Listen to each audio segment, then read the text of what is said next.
اعوذ باللہ من الشیطان الرجیم بسم اللہ الرحمن الرحیم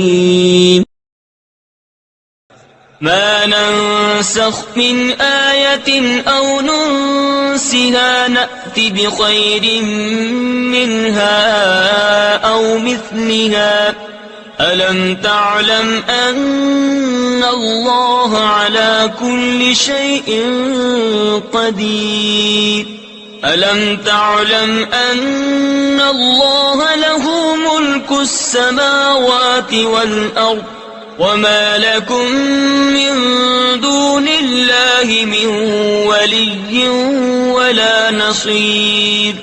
جب کوئی آیت ہم منسوخ فرمائیں یا بھلا دیں تو اس سے بہتر یا اس جیسی لے آئیں گے۔ کیا تجھے خبر نہیں کہ اللہ سب کچھ کر سکتا ہے؟ کیا تجھے خبر نہیں کہ اللہ ہی کے لیے ہے آسمانوں اور زمین کی بادشاہی، اور اللہ کے سوا تمہارا نہ کوئی حمایتی نہ مددگار۔ ام تريدون ان تسألوا رسولكم كما سئل موسى من قبل ومن يتبدل الكفر بالإيمان فقد ضل سواء السبيل۔ کیا یہ چاہتے ہو کہ اپنے رسول سے ویسا سوال کرو جو پہلے موسیٰ سے ہوا تھا، اور جو ایمان کے بدلے کفر لے وہ ٹھیک راستہ سے بہک گیا۔ ما ننسخ، ہم جو منسوخ فرمائیں۔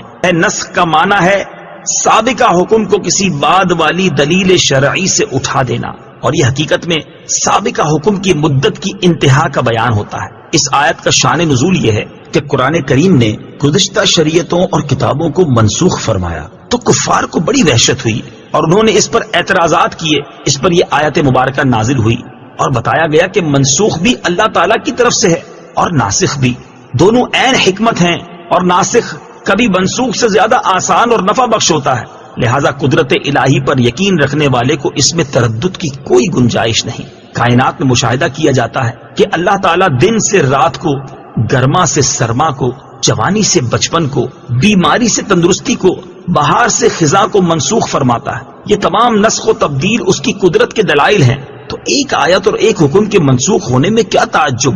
نسخ حقیقت میں سابقہ حکم کی مدت کا بیان ہوتا ہے کہ وہ حکم اس مدت کے لیے تھا اور اب وہ مدت پوری ہو گئی، صرف یہ تھا کہ ہمیں وہ مدت معلوم نہ تھی اور ناسخ کے آنے سے معلوم ہو گئی۔ کفار کا اعتراض تو جہالت و ناسمجھی کی وجہ سے تھا، لیکن اہل کتاب کو تو کسی بھی صورت یہ اعتراض نہیں کرنا چاہیے تھا، کیونکہ حضرت آدم علیہ السلام کی شریعت کے بہت سے احکام تو وہ بھی منسوخ مانتے ہیں، جیسے بہن بھائی کا آپس میں نکاح۔ یوں ہی یہودیوں سے پہلے ہفتے کے دن دنیاوی کام حرام نہ تھے، ان پر حرام ہوئے۔ نیز توریت میں ہے کہ حضرت نوح علیہ السلام کی امت کے لیے تمام جانور حلال تھے، جبکہ حضرت موسیٰ علیہ السلام پر بہت سے حرام کر دیے گئے۔ ان تمام چیزوں کے ہوتے ہوئے نسخ کا انکار کس طرح ممکن ہے؟ نأتی بخیر، ہم بہتر لے آئیں گے۔ فرمایا کہ ہم کسی آیت کو منسوخ فرما دیں یا بھلا دیں تو اس کی جگہ زیادہ آسان اور زیادہ ثواب والا یا کم از کم پہلے والے حکم کے برابر حکم لے آئیں گے۔ پہلے سے زیادہ سہولت والے کی مثال ہے جیسے پہلے 10 گنا تک کے لشکر سے جہاد کا حکم تھا، پھر صرف 2 گنا تک کے لشکر سے جہاد میں ڈٹے رہنے کا حکم نازل ہوا۔ زیادہ ثواب کی مثال ہے جیسے پہلے ایک قول کے مطابق روزے کی طاقت رکھنے والے کو بھی فدیہ دینے کی اجازت تھی، لیکن بعد میں اس پر روزے کا حکم ہی متعین کر دیا، جو فدیہ سے زیادہ ثواب والا حکم ہے۔ سہولت میں برابر کے حکم کی مثال ہے جیسے بیت المقدس سے پھیر کر خانہ کعبہ کو قبلہ بنا دیا گیا، حالانکہ دونوں کی طرف منہ کر کے نماز پڑھنے میں برابر درجے کی سہولت ہے۔ اللہ تعالیٰ کو اختیار ہے کہ اپنے ملک میں جو چاہے جب چاہے قانون جاری کرے۔ جب کائنات میں تبدیلی ہوتی رہتی ہے، دن جاتا ہے رات آتی ہے، اور سارے جہان میں ہر طرح تبدیلی ہوتی رہتی ہے، تو شرعی قانون میں بھی تبدیلی ہو سکتی ہے، اور یہ تبدیلی مخلوق کی مصلحت کی وجہ سے ہے۔ من دون اللہ، اللہ کے مقابلے میں، اللہ تعالیٰ کے مقابلے میں کوئی کسی کی مدد نہیں کر سکتا۔ ہاں، اللہ تعالیٰ کی اجازت اور اختیار دینے سے مدد ہو سکتی ہے۔ قرآن و حدیث میں اس کی کئی مثالیں موجود ہیں، جیسے حضرت عیسیٰ علیہ السلام بیماروں، کوڑیوں اور نابیناؤں کی مدد کرتے تھے۔ فرشتوں نے غزوہ بدر اور غزوہ حنین میں مسلمانوں کی مدد کی۔ حضرت سلیمان علیہ نبینا علیہ الصلوۃ والسلام کے وزیر نے تخت بلقیس لا کر مدد کی۔ نبی کریم علیہ الصلوۃ والسلام نے سینکڑوں مرتبہ صحابہ کرام علیہم رضوان کی کھانے پینے، بیماریوں اور پریشانیوں میں مدد کی۔ حضور غوث پاک رضی اللہ تعالی عنہ اور اولیاء کرام رحمت اللہ تعالی علیہم کا مدد کرنا لاکھوں لوگوں کے تجربات اور تواتر سے ثابت ہے۔ کما سئل موسیٰ، جیسے موسیٰ سے سوال کیا گیا۔ اس آیت کی ایک تفسیر یہ ہے کہ یہودیوں نے نبی کریم صلی اللہ تعالی علیہ وسلم کی بارگاہ میں عرض کیا، جس طرح حضرت موسیٰ علیہ الصلوۃ والسلام تورات لے کر آئے تھے، اسی طرح آپ بھی ہمارے پاس ایک ہی مرتبہ سارا قرآن لے آئیں۔ بعض نے یوں کہا کہ ہم آپ پر اس وقت تک ایمان نہیں لائیں گے جب تک آپ اللہ تعالیٰ اور فرشتوں کو ہمارے سامنے نہیں لے آتے۔ ان کے سوالات کے جواب میں ان سے فرمایا گیا، کیا تم یہ چاہتے ہو کہ تم اپنے رسول محمد مصطفیٰ صلی اللہ تعالی علیہ وآلہ وسلم سے ویسے ہی سوال کرو جیسے محمد مصطفیٰ صلی اللہ تعالی علیہ وآلہ وسلم سے پہلے حضرت موسیٰ سے کیے گئے تھے؟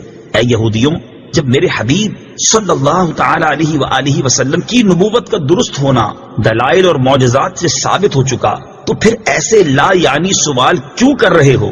اور اے ایمان والو، بے شک یہودی دھوکے باز اور تم سے حسد کرنے والے ہیں، اور ان کی تمنا یہ ہے کہ مسلمان کسی نہ کسی مشکل میں مبتلا ہوں، لہذا ان کی کوئی ایسی بات قبول نہ کرو جو بظاہر نصیحت لگ رہی ہو، اور یاد رکھو کہ جو ایمان کے بدلے کفر اختیار کر کے اپنے دین سے پھر گیا تو وہ سیدھے راستے سے بھٹک گیا۔ اس آیت سے معلوم ہوا کہ کسی صحیح مقصد کے بغیر سوال کرنا ممنوع ہے، نیز فضول سوال کرنا بھی ممنوع ہے۔ لہذا عوام الناس کو چاہیے کہ اس بات کو پیش نظر رکھے کہ علماء اور مفتیان کرام سے وہی سوال کیے جائیں جن کی حاجت ہو، زمین پر بیٹھ کر خواہ مخواہ چاند پر رہائش کے سوال نہ کیے جائیں۔